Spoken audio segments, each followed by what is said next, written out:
Ladies and gentlemen, we are live from the Isle of Man in the UK.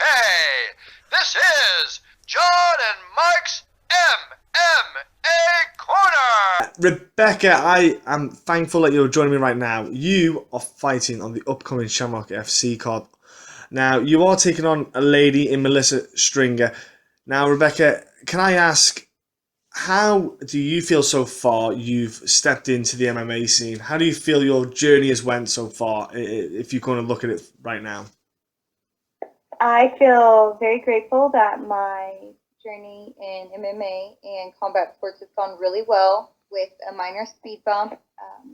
My last fight was a pretty devastating loss, but I feel like I needed that. You know, sometimes a minor setback is preparing you for a major comeback. So other than that, I've had a really smooth, successful career, I guess you could say, as an amateur fighter so far, and I think the future looks bright.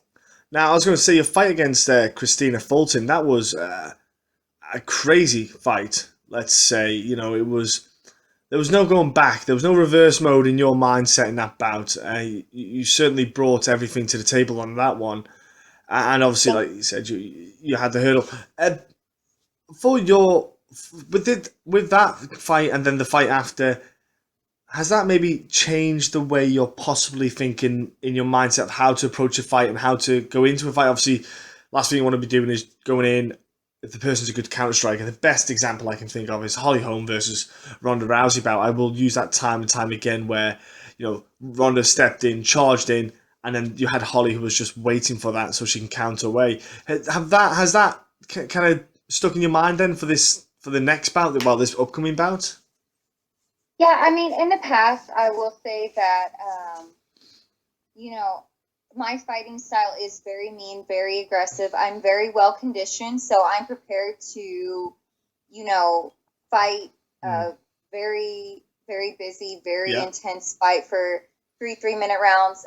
Normally doesn't last that long with my, you know, intensity, but I prepare for that. But I do think that maybe I could have used, in my last fight, my loss, it wouldn't have been such, the very first thing, you know, going in, getting countered, it could have been avoided if I was a little more patient. I think I learned that.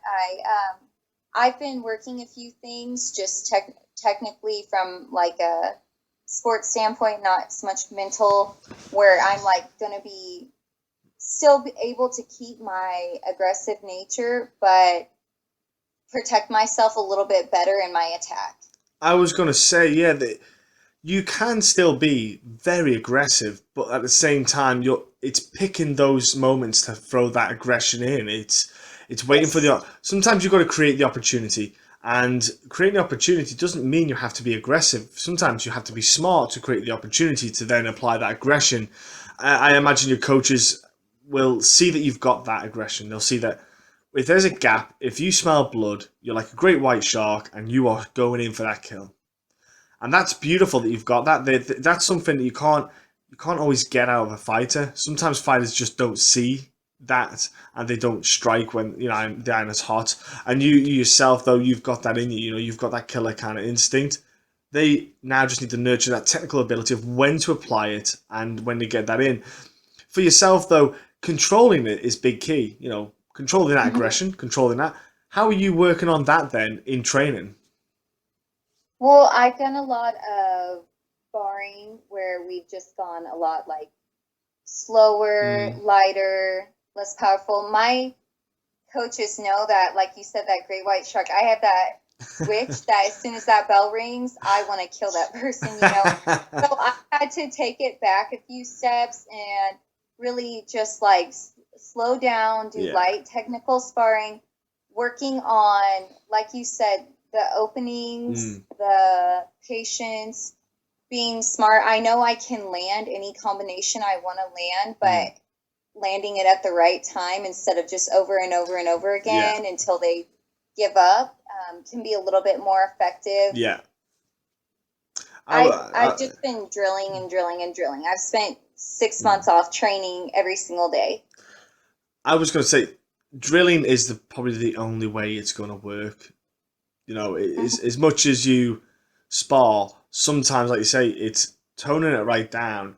And even if it's a walking pace, let's say, it's just that muscle memory, drilling that muscle memory in. And also, it's learning. The great thing about the sparring bit is you watch their reactions, so you can learn from the reactions on when the best time is to use those combinations and when the best time is to maybe come forward a bit more or maybe take the foot off and step back, let that opponent throw a combination like a counter, let them miss and step back in then with your flurry. It really is a big part of that is just learning how people react and watching and learning reaction times from people and their body language. Your opponent, how much do you know about Melissa yourself? Not every fighter knows their own opponents. No, not every fighter watches their own opponents. But from your perspective, have you looked at Melissa? I looked at a picture of her.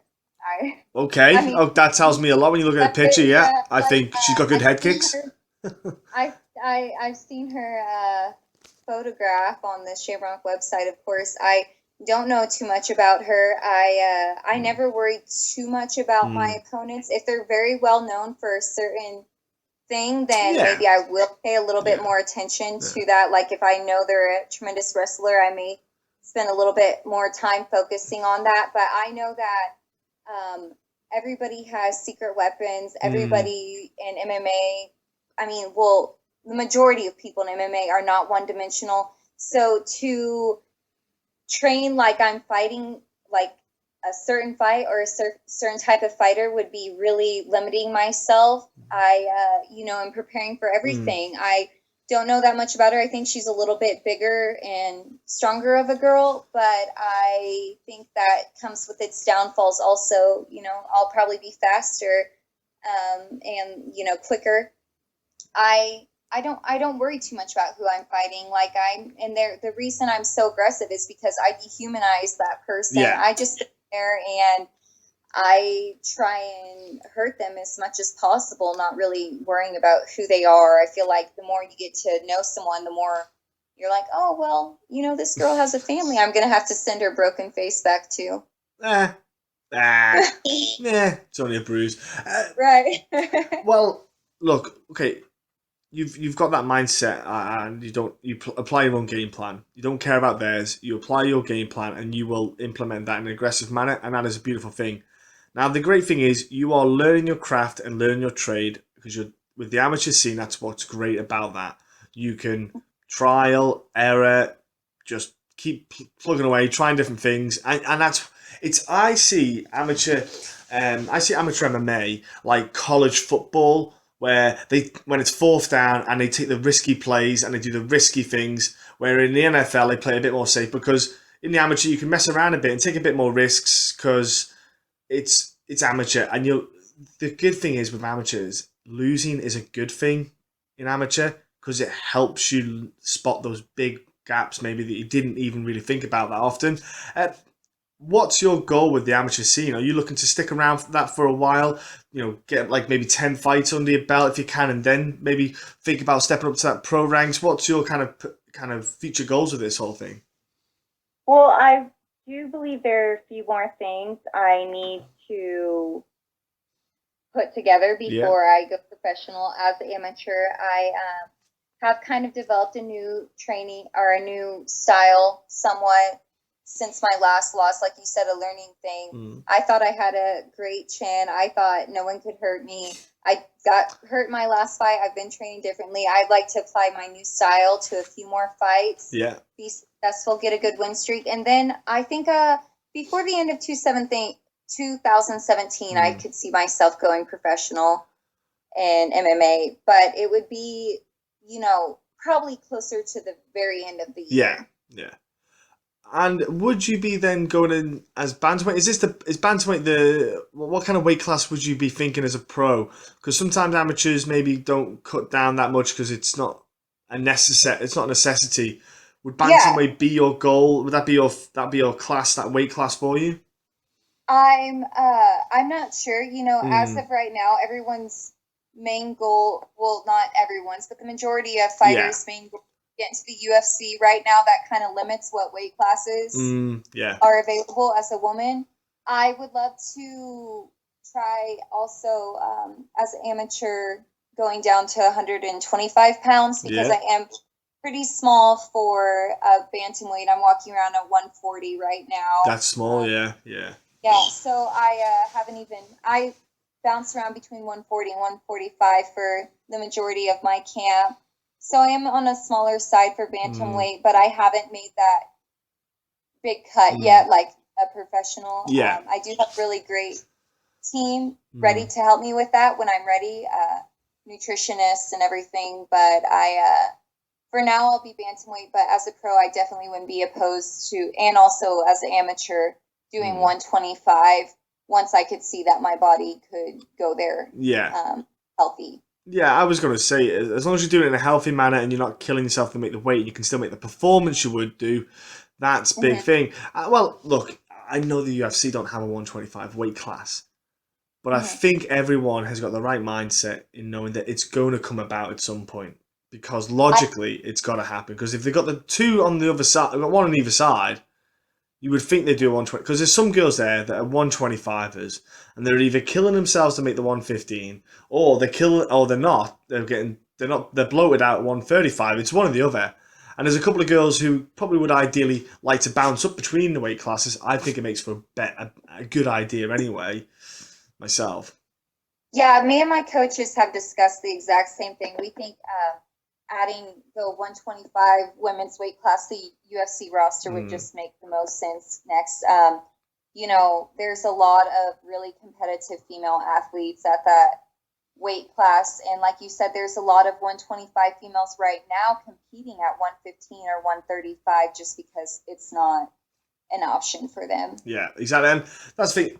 Outside of the UFC, you've got Invicta, they got 125s. They've got pretty much all the weight classes. Well, the Invicta's a good place to get with as well, especially because of the link that they have with the UFC Fight Pass and obviously the UFC. I definitely would. I know Titan FC have recently done a weight class. What they did 135. Sorry, Titan FC have done a 135 weight class. I'm not sure if they're going to bring any more in, but I think the thing with women's MMA, promotions are slowly taking on a weight class here and there because it's the depth that is the problem and getting everyone matched up. But it's good to see though that there's options more than one place for you to go and compete in. Yeah, I mean, it's just a really unfortunate thing that there's such limitation to weight classes for women when there's so many talented athletes out there that are, not able to perform on such big stages over such a simple thing like what size they were. Yeah. It's unfortunate, but like you said, there are a few major promotions that do have the 125 women's class, Bellator and Invicta. Yeah. Through those that do have it. So there are options out there, but I would love to see that added to the UFC. And I know when they add a women's weight class, they like to hurry up and fill it up with a bunch of up and coming stars. So if the timing was right, that could be a really good opportunity for me to make my way in there. Exactly. And it all starts with this amateur career that you're crafting yourself in and you're homing those skill sets to absolutely be a savage on the pro ranks. And you be, like I said before, you be taking on Melissa Stringer at Shamrock FC. I'm not going to take up any more of your time, Rebecca. I know you're a busy lady with an absolute mindset of winning on this Shamrock FC card. So I would like to get you back onto that schedule. Now, before I let you go, though, what is your social media? Facebook, MySpace, Bebo, MSN, whatever you've got. Put it out there for people to jump onto. Okay, well, you can find me on Facebook, searching my name, Rebecca Revelle. I also have Instagram and Snapchat. I update my fight journey regularly, post a lot about, this camp and upcoming camps, everything leading up to my fight for Shamrock FC the 24th. If you just search my name on Facebook or Instagram or Snapchat, it'll be really easy to find. I don't make any too confusing names or anything. It's to find me, so just look me up, and it's a great way to stay connected. For everyone that isn't in the local area that won't be able to see me fight, that's also going to be able to be viewed as pay-per-view live stream for my next fight. So I'll be posting links to that as well, so they can not only get to know me from social media, but actually see my next upcoming fight. I was going to say it's on shamrockfc.com, people. I put the link, whenever I put the interviews out, I put the link on to where the people can view it. So it will be in the comment section below, ladies and gentlemen, if you wish to find out where and how to watch this bout live. Rebecca, last but not least, can you please mention your gym? Can you mention where the gym is? And do you want to give a little thank you to, a couple of people who helped you out and stuff like that? Sure, I'd love to. I'm coming out of Midwest Combat Academy. It's located in Topeka, Kansas. I have been training there. My coaches, Shannon Woodward, Cody Creaky, Morgan Bracken, training partners, Zach Busia, Rome Lindsay, Matt Foster, Wayman Carter, my brother, Kevin Revelle, he trains with me also, which is kind of nice. I'd like to thank my family, my fans, my friends, everyone that's been supporting me through this. Shamrock FC for just being completely supportive and professional and so wonderful to work with. My 2 young children who inspire me to be the fighter that I am, and my boyfriend who's just getting home now, who's been really supportive of this journey also. Look at you. Look at that. Oh, I want to thank my boy. He just walked in. Because if he didn't, I would have forgot. Oh, no, I couldn't forget him. I'm only joking. Honestly, Rebecca, thank you so much for your time. Thank you for giving me some of your time. Like you said, you're a busy woman. I want you to have a great fight. I want you to have a great weekend at Shamrock FC. I know Jesse looks after the folks who come down to his promotion and fight there. So again, have a great time. Enjoy yourself and just keep learning and keep growing. Thank you so much. Can't wait. My pleasure. Bye.